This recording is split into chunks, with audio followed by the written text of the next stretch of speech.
If anyone's interested, there's a big merit-making ceremony coming up in Hat Yai next month. It's on Sunday, the 10th of August, Singhakom, and it's on Nipat Utet 3 Road. And there are going to be 10,000 monks from 4 countries, Si Pratet and Sipsi Jangwat Pak Thai, from the 14 provinces in southern Thailand. I have been, but it was a very long time ago. I think I went once or twice, and you have to be there very early. It starts at 6 o'clock in the morning. If you go too late, there just won't be anything left.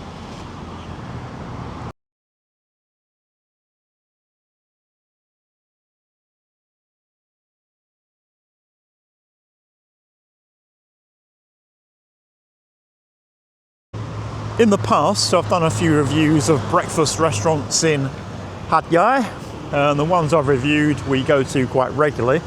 I'm always on the lookout for new places, and I came across one recently on Google Maps. It's in the Ta Kian area. I'll give a link on Google Maps. It's just next to a big waterworks building. This is the waterworks, and here is the restaurant just here. It's called the Breakfast and Eatery. It's open from 7 in the morning until 3 in the afternoon and closed on Wednesday. So let's go and take a look. From the outside, it looks quite small, but once you get inside, it's actually quite large. Not many people here. I'm not sure if it's busier at the weekend, just people at one other table. So let's have a look at the menu and order some food. The menu comes on several separate sheets, and the sort of heading for each dish is in English, but the description is in Thai. But from the heading and from the picture, you should be able to see what it includes. So they've got brekkie, which is like a set, 279. Just look at some of the detail here. Gai op is roast chicken. Salt prick Thai dum is black pepper sauce. Cream, mee, kai kon. Kai kon is scrambled eggs. I'm not sure what the cream refers to. Sai grok Yeraman, German sausage. Kanompang bread. Sourdough bread. Salad pak salad. Ruam. Balsamic. Oh, okay, so it's be like, I guess that's a balsamic vinegar. And this one on the end, grace. I'm not sure what that means.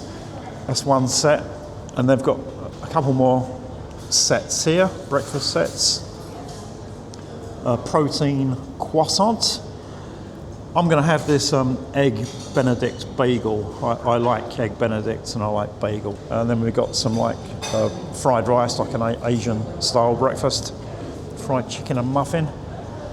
More bagels, smoked salmon. Chicken katsu bagel, like Japanese style bagel. And then we've got American fried rice.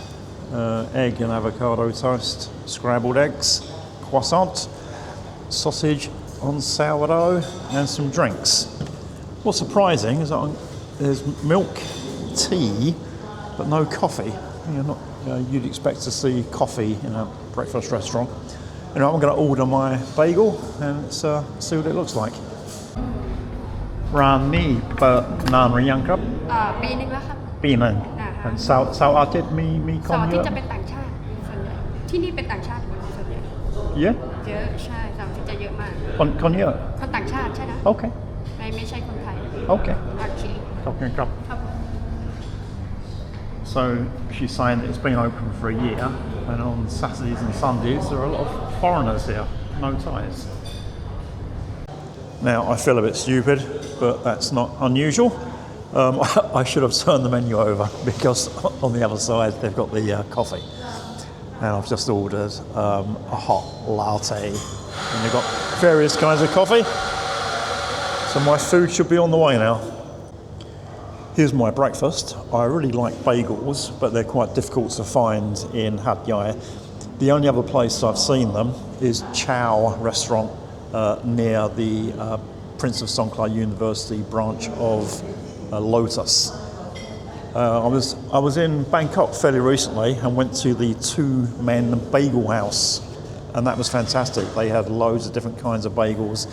If you can find them in Hat Yai, they're probably just going to be plain ones.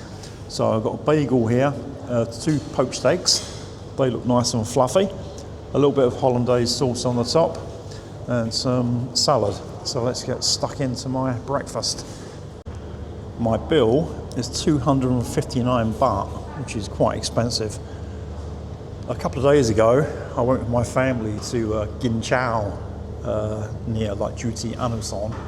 The kids had 2 dishes each. Me and my wife ate. I had a coffee, they had drinks, and the whole bill was 475. So this is a little bit expensive. We're now into July, but they've still got a Christmas tree. Okay, thank you. Cup. I've seen that before. Thais put their Christmas decorations up and they like them so much they don't bother to take them down. Well, yeah, it was okay. It was nothing special.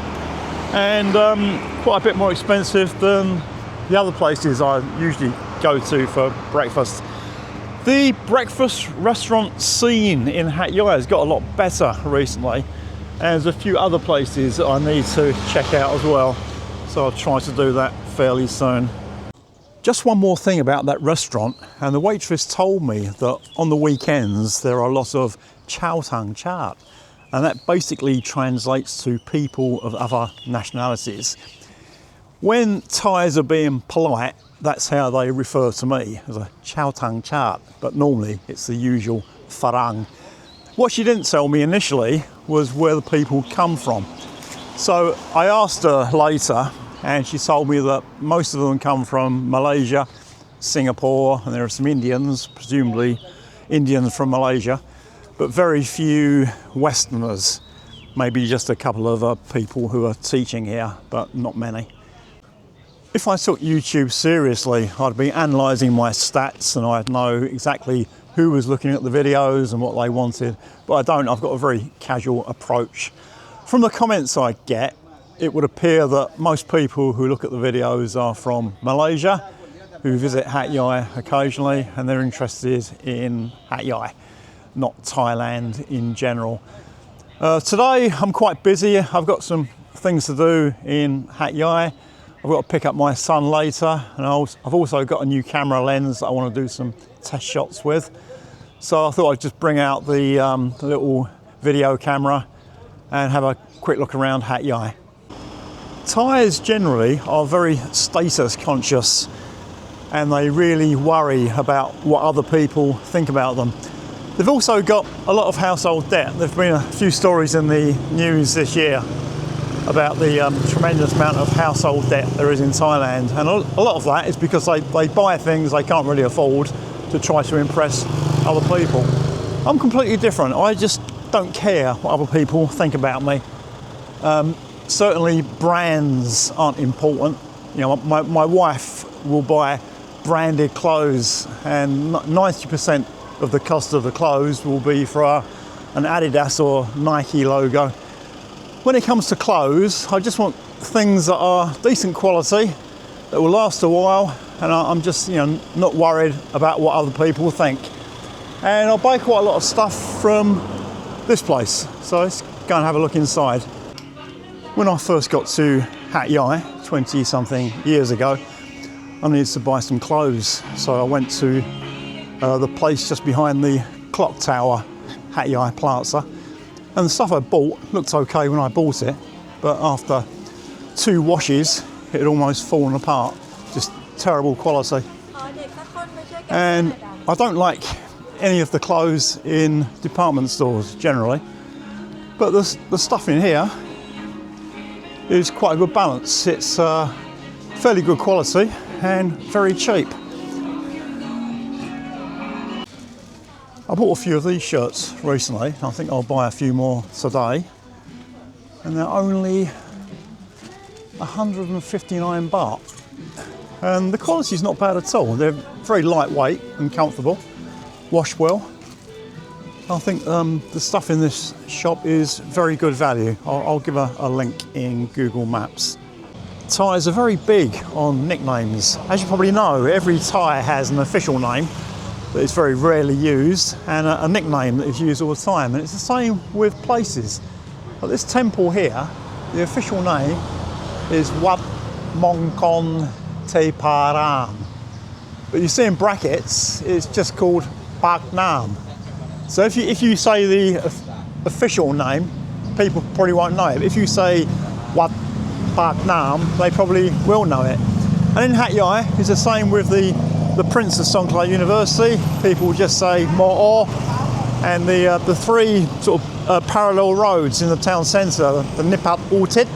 Like Nipat Utit 1 will be Sai Nung, then Sai Song, Sai Sam. They use nicknames a hell of a lot. I just bought 3 more shirts from that shop, which is called Crochet, for less than 500 baht. And buying cheap clothes in Hat Yai is no problem at all. Cheap clothes are everywhere. But buying cheap clothes that won't fall apart after a few washes is a bit more difficult. And that's a good place. As I said before, there's a good balance between price and quality. And I've got a pretty good idea that this hotel here, the Habitat, is owned by the same people who own Crochet. The two places are actually very close together. It's actually quite a nice hotel. I've been in before, eaten breakfast in there, had a look around. It's a nice place. This is one of the many car care places in Hat Yai. As I was saying earlier about Thais being status conscious, you very rarely see a dirty car. They will always keep their cars very, very clean because they care a lot about what other people think. And they will also buy cars that they can't really afford on 7-year credit schemes. But it's just, in Thailand there's a very different value system to the Western world. This is one of the biggest problems I've found being married to a Thai, is the value systems. That things that I think are important, my wife doesn't think are important, and vice versa, and that causes quite a few disagreements. This is the hospital where my son was born, and a few years ago it looked like a typical, quite run-down Thai public hospital. But it's actually a private hospital. It's one of Hat Yai's 4 private hospitals. And then a few years ago, maybe, I don't know, 6-7 years ago, they started to renovate it. And they didn't knock the building down. This is the old building, but they've made it look a lot more modern. And now it seems they're building quite a large building behind this one. So it's quite good that the 4th private hospital is being upgraded. Previously, this is the one private hospital I wouldn't really consider using. I now want to go off and do some photography stuff.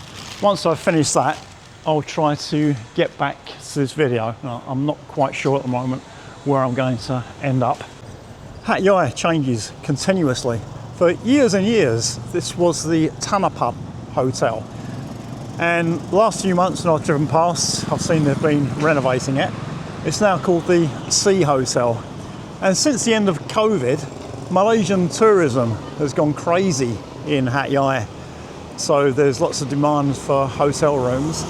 And with the older hotels, they know that if they do a renovation, 1, they're likely to get more customers, and 2, they can charge higher room rates. So that's what's happened here. And I'll show you another place that's quite near as well, which is smaller, but quite a pleasant little place. The little hotel is just down here. It's called U Hat Yai. We'll take a look at that in a minute. And this area is very Chinese. In fact, the whole of Hat Yai has got quite a big Chinese flavour. A lot of local people are ethnic Chinese or mixed Thai Chinese, and a lot of the visitors from Malaysia and Singapore are ethnic Chinese.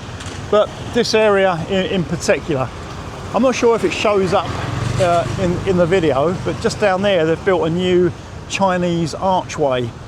And this is the centre for Chinese New Year and also for the vegetarian festival that happens later in the year. Just over there is the Siang Tung Foundation, where a lot of people come to make merit. Originally, this was a charity to buy coffins for very poor people who had died. And this is where I went to see the bone cleaning ceremony a year or two ago. And just behind me, there's a traditional Chinese pharmacy, which is quite different to regular pharmacies. I just like the smell of these places. So yeah, it's quite a good area to be in. And in the evening, there are a lot of street vendors, a lot of restaurants. And it's not actually a very long walk to Lee Gardens Plaza. You can walk, right to that downtown area in 10 minutes. I've always liked this place. If I was looking for a hotel in Hat Yai, which of course I don't need because I have a house here, I'd be looking at something like this. There are 30 rooms and the prices are 1,100 or 1,200 baht, and there's also a small car park, which is handy if you're coming up from Malaysia or Singapore. And they also have some nice murals outside, and I'm actually going to use this one because it's got lots of fine detail to do some of my camera lens test shots. This Farang guy up here is just sort of following me around. And when I first got to Hat Yai in 2003, there were a lot of Farangs, and that was because of the sort of immigration policies at the time. You didn't need a proper visa to stay in Thailand. You just came to Thailand and then every 30 days got a taxi or minivan to the border, went across to Malaysia, came back, and then got another 30 days in your passport. It was really easy. And then they started to clamp down on that, and a lot of the Farangs disappeared. And for many years, I could go weeks without seeing another Farang. And that's changed recently. And I think there are a few reasons. I think one reason is this DTV visa. Previously, if you weren't working, if you weren't married to a Thai, and if you were under 50, it was quite difficult to stay in Thailand for a long time. The DTV visa has made it a lot easier. And I think people are just generally getting fed up with the places that Farangs traditionally went to. Apparently now Pattaya has been overtaken by Indians. The last time I was in Phuket, was Christmas before last, I just hated it. It's just so busy there. It's lost all of its charm, all of its Thai flavour. I don't want to go back to Phuket. Pattaya, Samui, crawling with tourists. I think people are looking for other places, and Hat Yai is one of them. Just out of interest, I popped into the old Thanapat, which is now the Sea Hotel, to check the room rates. And when it was the Thanapat, I checked the room rates years ago, and I can't remember the exact price.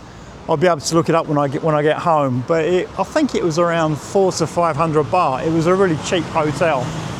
And now, after the renovation, you've got to pay 1,250 or 1,600. So although the renovation must have been quite expensive, if they keep their rooms full, they're going to get their money back quite quickly.